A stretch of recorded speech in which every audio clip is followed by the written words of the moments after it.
কি বললে তুমি? আরেকবার বলো। আও, এটা রিমি না? হ্যাঁ আমিই তো, কিন্তু তুমি নাম জানলে কিভাবে? কাল থেকে পড়া শিখে আসবো, মায়ের দিব্যি। আরে রিয়া দাঁড়া আমার জন্য। এই মেয়েটাকে ওরা মনে হয় পড়া শিখে আসেনি, তাই এভাবে বাহিরে দাঁড় করিয়ে রেখেছে। এই যা, ধুর, এটা কি হয়ে গেল? তোমাকে কোথায় যেন দেখেছি, কিন্তু মনে পড়ছে না। আচ্ছা কোথায় দেখেছি বলো তো? চলো এখান থেকে। তুমি অনেক বেশি খেয়ে ফেলেছো। এটা আমি কি দেখছি? এখানে চুপচাপ দাঁড়াও, আমি আসছি। আচ্ছা ঠিক আছে, কিন্তু আমার ভীষণ গরম লাগছে। বলেই রিমি বাথটাবে পড়ে যায়। আরে ওঠ ওঠ, চলো ওদিকে, টাওয়াল দিয়ে ভালো করে মাথা মুছে নাও। এটা তুমি বলার কে? চুপ করে থাক, আমি এখন পাখির মতো উড়তেছি।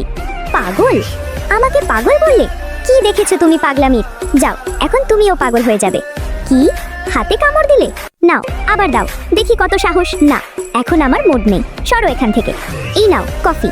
আসল কথায় আসি, যদি তুমি আমাকে 3 বছরের জন্য বিয়ে করতে করো, তাহলে তোমার দাদিমার চিকিৎসার সব খরচ আমি বহন করব। এখন বলো হ্যাঁ নাকি না? আচ্ছা যাও, তোমাকে 2 দিন ভাবার সময় দিলাম। তোমার কি এই পুতুলটা চাই? হ্যাঁ, চল আমি খেলে এনে দিচ্ছি। রোহান রিমিকে তার পছন্দের পুতুলটি এনে দেয়। সরি রোহান, টাকার জন্য হলেও আমাকে ইয়াশকেই বিয়ে করতে হবে। কোথাও যাচ্ছ? শুনলাম তুমি নাকি ইয়াশকে বিয়ে করতে রাজি হয়েছো। ঠিকই শুনেছ, এত লোভী তুমি। ছি, কি এটা? ফুল আমার জন্য? হ্যাঁ। আচ্ছা চল, দেরি হয়ে যাচ্ছে। কি করছো? তেমন কিছু না, মাকে প্রমাণ দিতে হবে বিয়ের, তাই এটা করতে হয়েছে। গল্পটা ভালো লাগলে লাইক সাবস্ক্রাইব করো।